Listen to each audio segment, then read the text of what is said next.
2016 Channel 10 broadcast regarding Swansea Assessor Stanley Naismith's. This is a matter of a Channel 10 IT investigation which makes certain allegations with respect to the individual who works with the town of Swansea as a principal assessor. These allegations are taken very seriously, as indicated by communication from the Board of Assessors, but I can assure the public that it's also taken very seriously by the Board of Selectmen and the town administrator. I have received a communication with today's date from the Board of Assessors, and they are indicating that they are taking certain actions to investigate these allegations, to substantiate them or otherwise, and then identifying that they will make a decision on this matter based upon the results of the independent auditor's findings. So, effective somewhat immediately, there is a change in how time is checked with the town of Swansea, where the principal assessor will check in and check out with both the town account and report to a member of the Board of Assessors who will log in the time that he spends working for the town. That assessor would also review all of Mr. Naismith's timesheets with the board before he signed off on them.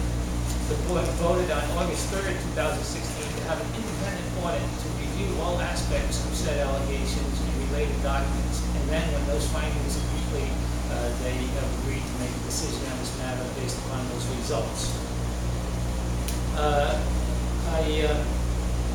I would agree to that approach, that those allegations and assertions need to be confirmed before there is any action. I don't know what Mr. Naismith's standing is with the town of Swansea. I know he serves as the principal assessor. It's largely been believed to be a contract. Correct. I would view that relationship as an outside contract. Outside vendor. So I do think, with that said, that there has to be some expediency added to this, because nowhere does it say within a specific period of time. And I don't want to let this go very long. I have been an outspoken critic since this arrangement has taken place for a number of years. Let the record reflect that if anyone wants to research that at the accountant's office, you will find that any time that Mr. Naismith's name showed up on a pay warrant, I would circle it and object to the payment, because I just didn't think that the arrangement was something that was in the best interest of the town of Swansea. And now look at where it's got us. It's got us to an IT investigation, making pretty strong allegations and assertions. So I would offer this to my colleagues. Certainly, I'm willing to accept what the assessment put forth, but I want a definitive time established here. And I do think that the Board of Selectmen need to do our own independent proficiency examination of certain facts. Now, Mr. Nicola, would you care to add to that and maybe suggest certain actions that we could take for that proficiency examination? I believe you're correct, Mr. Chairman, and just as an aside, and I've said long before this, I think I served a full year before I had an opinion on the matter, or shared an opinion with the board, and in a very positive way, I think those Swansea residents and others from the area that approach the window, the assessing office, get very good treatment from a manager perspective behind the scenes, trying to establish some real problem-solving team approaches to our financial analysis, decision-making, and approaching the tax season. I think there's a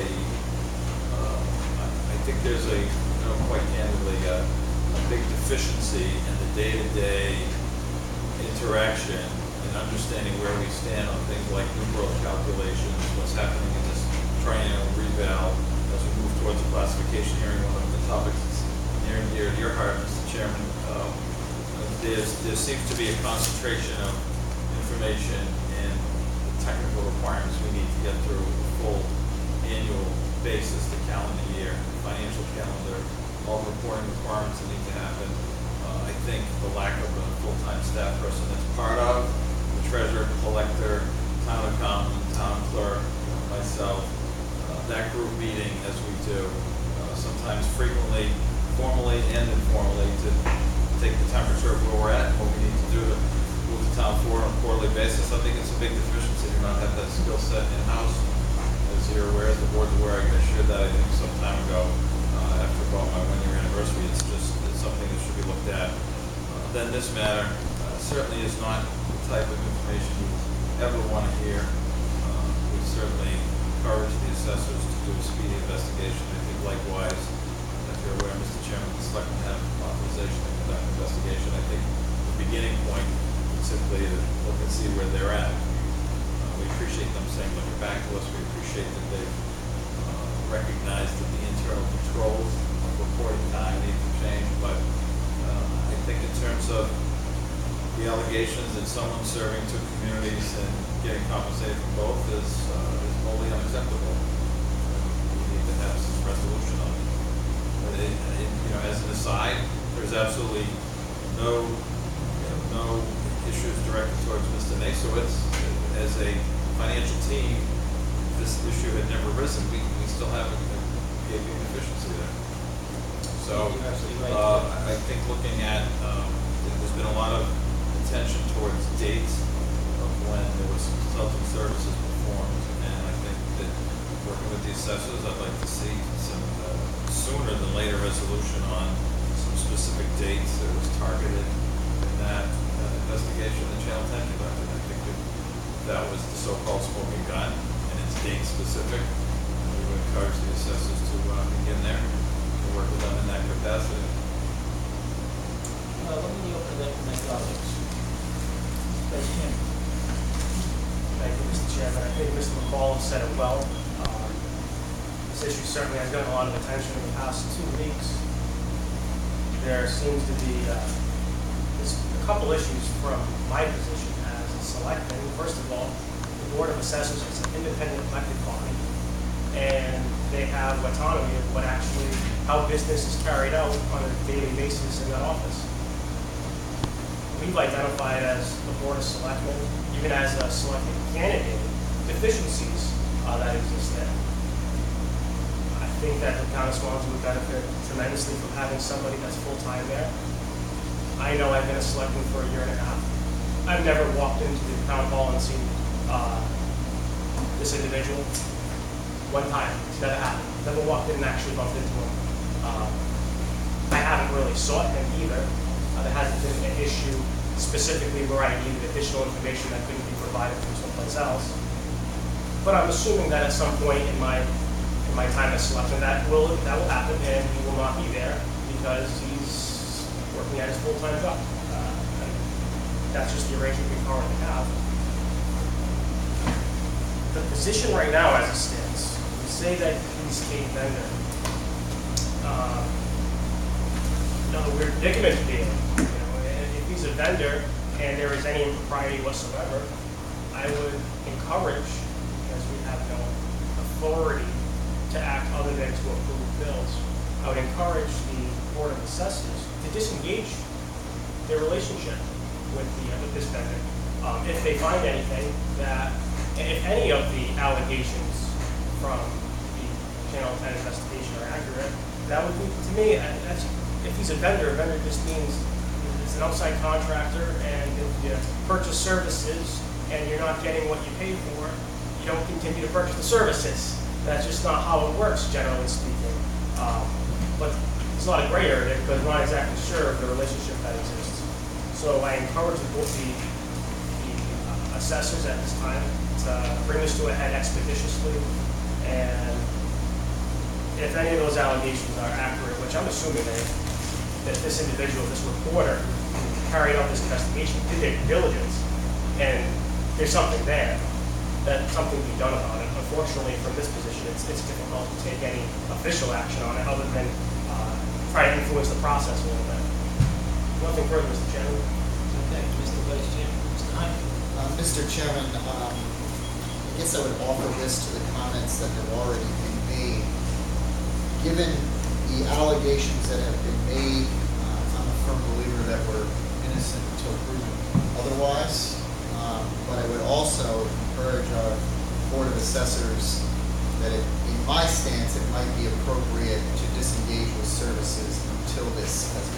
investigator.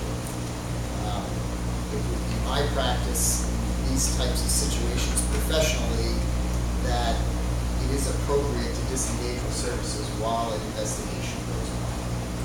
With that said, I would say to our assessors, they should be doing their due diligence in this, being completely transparent with the citizens who live in this community.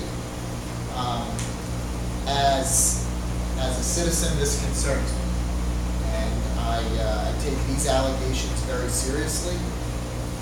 I weigh an individual's professionalism extremely high, and if this individual has violated the public's trust, then we shouldn't be doing business. I would agree with you as well, Mr. Chairman. I'd like to see this thing move along rather quickly. My position is no more than 30 days. We should have something back for us to review. Thank you very well. Mr. Vice Chairman, do you agree with that timeline? I think that's a very reasonable timeline. I will offer this. Certainly, I agree, no more than 30 days. And I think that I will call a vote for that in just a moment. But I think that at this time, under normal circumstances, the assessors are an independent board because they're independently elected and they have the function and they charge. But in circumstances like this, that independence is something that interferes with that independence because the selectmen, most selectmen in this one, you have the responsibility to take up all these matters that affect the town and the taxpayers. This is certainly one of them. So I think that 30 days from today or whenever the vote is effectuated is reasonable.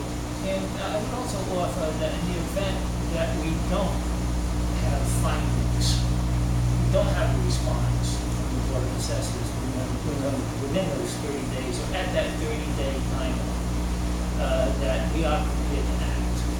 And we should prepare the course of action that we're willing to take. I know the course of action that I'm willing to take. And we also have to direct the Board of Assessors to take the appropriate actions necessary to make sure that the timelines that are so critically important of establishing the tax rate by about the beginning of December are completed, whether it is by this vendor or some other vendor. Because please take into consideration, we have the triennial reval ongoing. No, Mr. Chairman, this is our every third-year cycle. This is This is the big a one. particularly challenging So year. we have that. That reval has to be put into some context that is sent to the Department of Revenue for those values to be approved. Once those values are approved, then we have to conduct a tax rate classification hearing. And at that time, whatever we have to do establishing the tax rate, we will do, whether it's a special town meeting or otherwise. But these things take time, because let's face the facts here. If something goes wrong here, and there's a absence of the individual that takes care of all these important matters in the assessor's office, and we lose that timeline, what we will be seeing in Swansea is third quarter preliminary bills, which is something we don't want to do. So I think that we need to put the assessors on notice of two particular important matters. One of which is we want a response within 30 days, but they need to consider going forward how they are going to meet the requirements of their office with respect to establishment of the tax rate for the fiscal 2017 year. Because, Mr. McCall, we can't go beyond December 1st. No, we need to, in the revaluation process, we really want to be at it's a little misleading. It's called preliminary approval, preliminary certification. That's actually probably 80% of the work being complete. I've always been involved in that. I haven't yet been involved in this cycle. So I guess I would respectfully meet with the assessors and say, this is how I do business. This is not an encroachment on anyone's authority or responsibility. I've always been involved to make sure that everyone's on the same page and the revaluation is moving quickly. It involves a lot of moving parts, outside vendors, Bureau of Local Assessment reps that may only be in our community every 3 years. So a lot happens quickly. Department of Revenue, it not uncommonly gets backlogged. Certain years, I don't know if this is their bad year cycle, I don't recall, but they got backlog frequently.